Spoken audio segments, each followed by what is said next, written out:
Welcome to episode 2 of our journey through England's epic history. In this chapter, we dive into the medieval age from the Norman Conquest in 1066 to the end of the Wars of the Roses in 1485. Crusades, plague, rebellion, and royal bloodshed define this turbulent era. If you haven't seen episode 1, which covers the foundations of England from prehistory to the Norman invasion, be sure to check it out first for the full story. Link in the comments. William the Conqueror and Feudalism. William the Conqueror's victory at the Battle of Hastings in 1066 was more than just a military triumph. It marked the beginning of a new era in English history. For centuries, Anglo-Saxon rulers had shaped the land. Now, a foreign king would impose a radically different order. William I, as he was now known, faced the challenge of controlling a kingdom with a hostile population and rival claimants to the throne. His solution was both strategic and ruthless: the introduction of the feudal system. Feudalism wasn't new, it had been used across continental Europe, but under William, it became the backbone of Norman rule in England. At its heart was land. William declared that all the land in England belonged to him. From this singular authority, he redistributed estates to his most loyal Norman barons and knights. In return, they pledged their military service and loyalty. These tenants-in-chief, in turn, granted portions of their land to lesser lords who owed them allegiance. At the bottom of the pyramid were the peasants, most of them villains, tied to the land, working in service of their lords with little freedom or upward mobility. This structure was more than social. It was military and economic. Every man owed something to the one above him, and in times of war, the king could summon armies through this chain of obligation. It centralized power, minimized rebellion, and ensured a flow of resources and soldiers to the crown. But it also entrenched inequality. For the Anglo-Saxon nobility, the consequences were devastating. Many were stripped of their lands, their titles, and their influence. Norman lords took their place, speaking a new language, following new customs, and building stone castles to assert dominance over the landscape and its people. These castles, such as the Tower of London, were more than military strongholds. They were symbols of conquest, power, and fear. The Normans also brought administrative innovations. In 1086, William ordered the creation of the Domesday Book, a vast survey of land, property, and resources across the kingdom. It was unprecedented in its detail and scope, providing William with a powerful tool to tax, control, and manage his new realm. But William's rule was not without resistance. Uprisings flared, especially in the north. In response, William launched the Harrying of the North, a brutal campaign that laid waste to vast regions, killing thousands and devastating villages. It was a harsh warning. Rebellion would not be tolerated. By the time of his death in 1087, William had reshaped England politically, socially, and culturally. His rule marked the end of the Anglo-Saxon age and the rise of a new Anglo-Norman elite. The legacy of feudalism would echo across the centuries, embedding hierarchy and land ownership into the DNA of English society. William may have crossed the Channel to claim a crown, but what he built was far more enduring. A system of power that would define medieval England, Domesday Book. In 1085, nearly 2 decades after the Norman Conquest, William the Conqueror made a decision that stunned his kingdom. He ordered a complete survey of his realm. Every village, every field, every cow, and every person. The result was the Domesday Book, one of the most remarkable administrative achievements of the medieval world. Why did he do it? Control. William wanted to know exactly what he had conquered and who owed him what. England was a rich and fertile land, but it was also restless. Rebellions had flared in the years after 1066, and William understood that knowledge was power. By recording the value, ownership, and resources of every estate, he could tighten his grip on the country. Royal commissioners were dispatched across England, gathering testimonies from local juries. Their questions were direct and thorough. Who owned this land before the conquest? Who owns it now? How many plows? How many villages? How much is it worth? The answers were written in meticulous Latin, preserved in 2 great volumes. When the survey was complete in 1086, it offered William an unprecedented view of his kingdom's wealth and structure. To the people of England, the Domesday Book felt final, unchallengeable. The name itself echoes judgment, evoking the day of doom when all deeds are laid bare. Once entered into its pages, there was no appeal. What was written stood as truth. But the Domesday Book was more than a ledger. It was a tool of control. It allowed William to tax his subjects efficiently, resolve disputes, and enforce feudal obligations. It also solidified the Norman grip on land. The survey revealed that by 1086, only a tiny fraction of land remained in Anglo-Saxon hands. The vast majority had been granted to Norman nobles, cementing their dominance. This vast project also helped unify the realm administratively. While England remained divided in language and law, French spoken by the elite, English by the commoners, the machinery of governance began to centralize. Royal authority grew stronger. The king was no longer just a warrior chief. He was a ruler, a judge, a tax collector. The Domesday Book became a cornerstone of medieval government. Centuries later, it would still be consulted in legal disputes over land and inheritance. Its survival offers us today an unparalleled snapshot of 11th century England, a world in transition, caught between the old Anglo-Saxon order and the new Norman regime. William died in 1087, but the system he created endured. His sons would inherit a kingdom that now bore his imprint, in its laws, its land, and its language of power. The Domesday Book was not just a survey, it was a declaration that England belonged to the king, and the king knew every inch of it, Plantagenet ruler. When Henry II took the throne in 1154, England was in disarray. A brutal civil war known as the Anarchy had left the kingdom fractured and lawless. But Henry, the first Plantagenet king, was determined to restore royal authority, and he did so with energy, intelligence, and unrelenting will. Henry wasn't just King of England. Through marriage and inheritance, he ruled over vast lands stretching from Scotland to the Pyrenees. This Angevin empire made him one of the most powerful men in Europe. But his greatest legacy was not territorial, it was legal. Henry revolutionized England's justice system. He sent royal judges across the kingdom, established common law, and created procedures that brought disputes under the king's control rather than local barons. For the first time, law in England began to look national, consistent, and, crucially, accountable to the crown. But Henry's reign was not without conflict. His attempt to bring the church under royal authority led to a bitter feud with Thomas Becket, the Archbishop of Canterbury.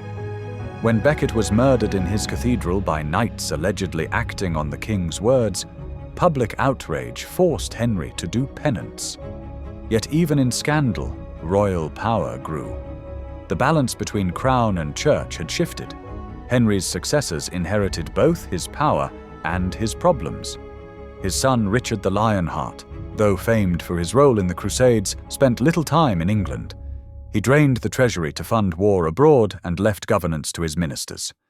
When Richard died in 1199, the crown passed to his brother John, arguably one of England's most notorious kings.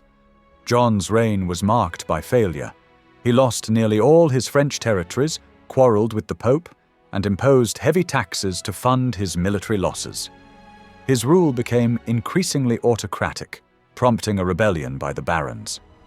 In 1215, at Runnymede, they forced him to agree to a document that would become one of the most important in English history: Magna Carta. Magna Carta, Latin for Great Charter, was originally a peace treaty, not a statement of liberty. But it established a critical principle. The king was not above the law. It promised protection of church rights, access to swift justice, and limits on taxation without consent. Though John tried to annul it almost immediately, the charter endured. Reissued and revised by later kings, it became the foundation for constitutional government in England and beyond. The Plantagenet dynasty would continue to rule for centuries, navigating war, rebellion, and reform. But by the mid-13th century, the seeds of a new political idea had been planted, that even monarchs must be held to account. Through legal innovation and hard-won concessions, the Plantagenets reshaped the nature of kingship. They laid the groundwork for parliament, for due process, and for the long struggle between authority and liberty that would define English history. Magna Carta, 1215. The year 1215 marked a turning point in English history. At a meadow by the River Thames called Runnymede, a group of rebellious barons forced King John to place his seal on a document that would echo through the centuries: Magna Carta. Though it was born out of crisis, this great charter became a cornerstone of constitutional government, not just in England, but around the world. At its heart, Magna Carta was a practical solution to a political emergency. King John had angered his barons with heavy taxation, military failures, and arbitrary rule. They demanded a check on royal power, and Magna Carta provided it. The charter laid out rights and protections, that the king could not levy taxes without consent, that justice must not be sold or delayed, and that no free man could be imprisoned without due process of law. Although King John quickly sought to overturn the charter, and the Pope even annulled it, the ideas it contained proved remarkably resilient. Successive monarchs were forced to reaffirm and reissue Magna Carta to maintain the loyalty of their nobles. Over time, its clauses were reinterpreted, repurposed, and remembered. While many of its provisions were specific to the 13th century, its symbolic power endured. Out of this struggle came something new: the gradual birth of Parliament. The early kings had long summoned councils of nobles and clergy to advise them, but now those councils began to take on a more formal political role. In 1265, Simon de Montfort, a rebel noble, called what is considered the first true English Parliament, inviting not just lords, but also commoners from towns and counties. Though his rebellion was ultimately crushed, the idea of broader political representation took hold. By the reign of Edward I in the late 13th century, Parliament became a regular fixture of governance. Edward understood the value of involving the realm's leading figures in decisions, particularly when it came to raising money for war. He summoned what would become known as the Model Parliament in 1295, including knights, burgesses, clergy, and nobles. It wasn't democratic in the modern sense, but it was a step toward a more consultative government. Parliament gave voice to grievances. Petitions became law. Debates were held. The king remained the supreme authority, but he was no longer the sole actor. The foundations of representative government were being laid, brick by brick, through conflict and compromise. Yet this progress was far from smooth. Power still rested largely with the monarchy, and Parliament was often more a tool of royal ambition than a true check on it. Still, the principle was clear: kings had to listen. And as the Middle Ages wore on, that expectation would become harder and harder to ignore. Magna Carta may have been born out of rebellion, but its legacy was resilience. It was reinterpreted during the English Civil War, cited during the American Revolution, and echoed in charters of rights around the world. In medieval England, it marked the beginning of something profound, a shift from absolute rule toward a system where power had limits, and where even a king was bound by law. 100 Years' War. In 1337, England and France embarked on a conflict that would last longer than any war in Western history. More than a century of intermittent fighting, ambition, and national transformation. It would come to be known as the 100 Years' War, though in truth it wasn't a single war, but a series of campaigns, truces, and flare-ups spread over 116 years. At the heart of it was a dynastic claim.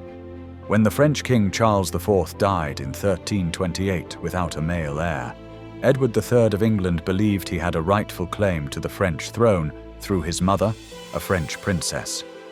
The French nobility rejected him, passing the crown to Philip VI, a cousin from the rival Valois family. Edward saw this as an insult and a threat to his continental interests. In 1337, he declared himself King of France, and the war began. But this wasn't just about thrones. It was about power, prestige, and territory. For centuries, English kings had held land in France, remnants of the old Angevin Empire, but their hold was increasingly precarious. The war was also an economic struggle. England's wealth depended on the wool trade with Flanders, while France sought to disrupt that lifeline. The early phases of the war were astonishingly successful for the English. At the Battle of Crécy in 1346, Edward III's forces, including longbowmen, crushed a much larger French army. The longbow, a deadly and efficient weapon, changed the nature of warfare. Light, fast, and powerful, it allowed peasant archers to bring down heavily armored knights from a distance. It was a new kind of warfare, and a terrifying one for the old aristocratic order. Following Crécy, the English laid siege to the city of Calais, capturing it after nearly a year. It would remain in English hands for over 2 centuries. Then, in 1356, at the Battle of Poitiers, Edward's son, the Black Prince, captured the French king himself, John II. It was an unprecedented humiliation for France. A peace treaty followed, granting England vast territories in Aquitaine. It seemed that England might truly dominate France. But the war dragged on. The truce eventually collapsed, and the tide began to turn. France was larger, richer, and more populous, and over time it began to recover. England, meanwhile, faced its own problems, chief among them the Black Death. The plague struck England in 1348, killing perhaps half the population. The consequences were vast. With so many dead, labor became scarce, and surviving workers demanded higher wages. The social order began to shift. The war, expensive and unrelenting, put further strain on a weakened kingdom. Taxation increased, and with it, resentment. In 1381, that resentment exploded. The Peasants' Revolt, led by Wat Tyler, saw thousands of commoners march on London demanding economic relief and an end to serfdom. Although the rebellion was crushed, it signaled that English society was changing. The war was not just fought on French soil, it reverberated through every corner of England. Meanwhile, France regained ground. Under leaders like Bertrand du Guesclin, the French adapted their strategy, avoiding open battle, focusing on raids, ambushes, and sieges. By the end of the 14th century, England had lost much of what it had won. Then, in 1415, the war flared up again under a new English king, Henry V. Young, charismatic, and determined, Henry saw war as a way to unify his kingdom and assert his legitimacy. At Agincourt, on a muddy field in northern France, he achieved one of the most famous victories in English military history. Despite being outnumbered, his disciplined troops, again relying on the longbow, devastated the French forces. Thousands of French knights were cut down in the mud. The battle became a symbol of English courage and divine favor. Henry followed up Agincourt with a brilliant campaign. In 1420, he signed the Treaty of Troyes, which recognized him as heir to the French throne.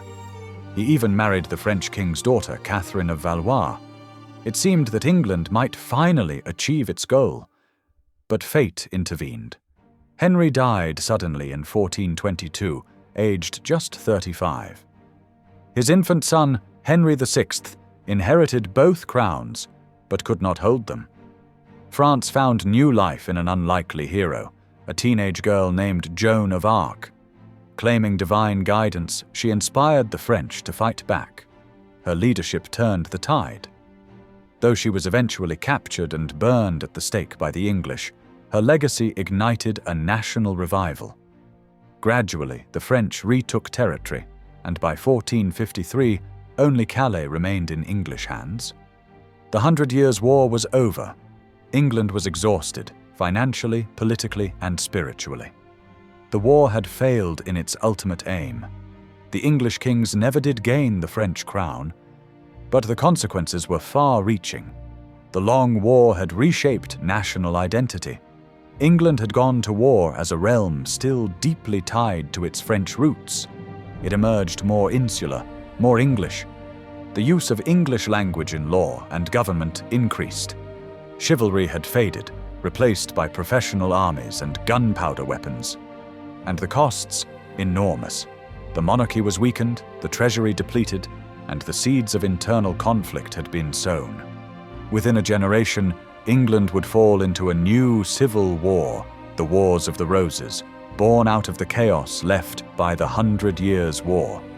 What began as a dispute over a crown had become something far greater. The 100 Years' War shaped two nations, destroyed dynasties, and ushered in the end of the medieval age. It was a crucible of ambition and suffering, and it left scars that would mark the future of England. Black Death and Peasant Revolts. In 1348, a silent, invisible killer arrived on England's shores. It came aboard ships carried by fleas on rats, and within months it would tear through villages, towns, and cities with terrifying speed. This was the Black Death, a pandemic of bubonic plague that would change England forever. The plague likely entered through the port of Melcombe Regis in Dorset. From there, it spread rapidly across the country. Victims developed painful swellings, or buboes, high fevers, and delirium. Most died within days. There was no cure. Priests, doctors, and nobles died just as quickly as peasants. No one was safe. By the time it subsided in 1350, it's estimated that between 1/3 and 1/2 of England's population was dead. Whole villages vanished. Crops withered in the fields for lack of workers. Churches stood silent as priests succumbed. The scale of death was unlike anything seen before. But out of this catastrophe came radical change. The Black Death shattered the feudal economy. With so many laborers dead, surviving peasants suddenly found themselves in short supply and high demand. Landowners, desperate to keep their estates running, had to offer better terms, wages, or even land to retain workers. The strict social hierarchies that had defined medieval life began to crumble.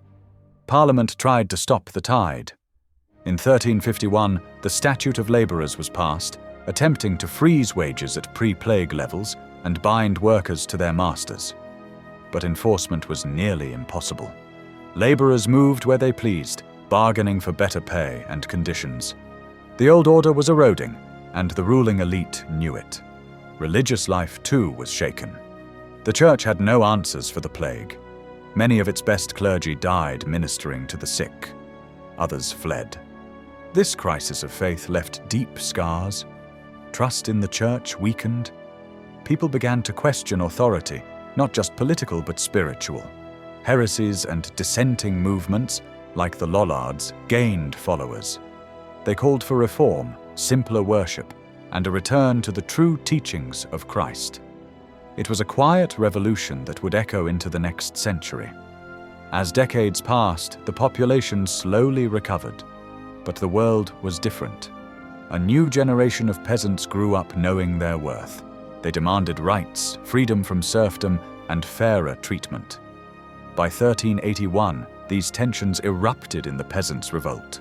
Led by men like Wat Tyler and inspired by radical priests like John Ball, thousands marched on London. They called for the end of serfdom, the reduction of taxes, and equality before the law. For a brief moment, the rebellion shook the foundations of the realm. The teenage King Richard II met the rebels personally and promised reforms. But once their leaders were killed, those promises were broken. Still, the revolt marked a turning point. Serfdom, though not immediately abolished, began its slow decline. The Black Death also left its mark on culture. Death became an ever-present theme in art and literature. The Danse Macabre, or Dance of Death, depicted skeletons leading people from all walks of life to the grave, reminding all that death spared no one. Writers like Geoffrey Chaucer captured the mood of a changing world. In the Canterbury Tales, he portrayed people from every social class, each with their own voice, their own story. It was a portrait of a society in flux. Architecture changed too. Many great cathedrals and churches were never finished. Others took on darker, more somber tones. Tomb sculptures began to show decaying corpses rather than idealized figures, a stark reflection of the trauma the plague had wrought. Economically, the labor shortage led to innovation. With fewer hands to farm, landowners turned to sheep grazing and wool production, less labor-intensive but highly profitable. This shift would eventually help propel England into a new era of trade and industry. But above all, the Black Death changed how people thought about themselves and their world. It shattered illusions of stability. It taught that life was fragile, that power could not protect, and that change could come suddenly and brutally. And yet, in its wake, new ideas emerged about rights, labor, faith, and society. England in 1400 was not the same country it had been in 1340. The plague had transformed it, scarred it certainly, but also opened doors to a different future. A future in which the bonds of feudalism were loosening, the seeds of reform were sprouting, and the voice of the common people was just beginning to be heard. War of the Roses. By the mid-15th century, England was fractured. Decades of war with France had drained the treasury and weakened the crown. The economy faltered. The nobility, enriched by centuries of feudal power, grew restless. At the center of the storm stood a fragile king, Henry VI, gentle, pious, and utterly unfit to rule. It was under his reign that the Wars of the Roses began, a bitter dynastic struggle between two rival branches of the royal Plantagenet family. The House of Lancaster, symbolized by the red rose, and the House of York, represented by the white rose. The conflict's roots lay in deep political instability. Henry VI was often incapacitated by bouts of mental illness. His queen, Margaret of Anjou, took up the reins of power, but her leadership alienated many nobles. The Duke of York, Richard, believed his family had a stronger claim to the throne. In 1455, tensions exploded into violence at the First Battle of St. Albans. The Wars of the Roses had begun. What followed was nearly 3 decades of bloody civil war. England descended into chaos as noble families switched sides, towns were sacked, and battles raged across the countryside. The war wasn't constant. It flared and faded, but its effects were devastating. Richard, Duke of York, was killed in 1460, but his son Edward carried the Yorkist banner forward. In 1461, Edward defeated the Lancastrians at Towton, the bloodiest battle ever fought on English soil, and claimed the throne as Edward IV. The Yorkists were in power. For now. Edward IV's reign brought brief stability, but factionalism lingered. Key among the power players was Richard Neville, the Earl of Warwick, known as the Kingmaker. Once Edward's greatest ally, Warwick turned against him when he lost influence at court. In a stunning twist, Warwick restored Henry VI to the throne in 1470. But it didn't last. Edward returned the following year, defeated Warwick at the Battle of Barnet, and crushed the Lancastrians at Tewkesbury. Prince Edward, Henry's only heir, was killed, and the deposed king died in the Tower soon after, almost certainly murdered. Edward IV's restored rule was stronger, but short. When he died in 1483, his young son Edward V was named king. But the boy never ruled. His uncle Richard, Duke of Gloucester, seized power, declaring the prince illegitimate and taking the crown as Richard III. The two princes, Edward and his brother, disappeared into the Tower. Their fate remains one of England's greatest mysteries. Richard III's reign began in blood and suspicion. Though he tried to rule justly, he was plagued by distrust. Many saw him as a usurper. Opposition gathered around Henry Tudor, a distant Lancastrian claimant in exile. In 1485, Henry landed in Wales and marched into England. At the Battle of Bosworth Field, Richard III charged into battle bravely, but was cut down and killed. Henry Tudor emerged victorious. He was crowned King Henry VII and quickly married Elizabeth of York, uniting the warring houses. The Wars of the Roses were over. The red rose and the white rose became one. The Tudor rose, symbol of a new dynasty and a new beginning. But the scars remained. The wars had decimated the nobility. Entire families were wiped out. Castles lay in ruins. The old feudal order had cracked under the weight of ambition and betrayal. The monarchy, though victorious, had been fundamentally changed. Kings could no longer rule by blood alone. They needed stability, legitimacy, and support from powerful factions. The wars also changed how people viewed power. No longer was the king seen as inviolable. 3 kings had been overthrown. 1 had died in battle. The divine right of kings was not enough to keep a crown secure. It was a dangerous, shifting world, and those who survived learned to be cautious, cunning, and politically astute. Yet from the ashes of war, a new era emerged. Henry VII's rule would bring peace, order, and the foundations of a modern state.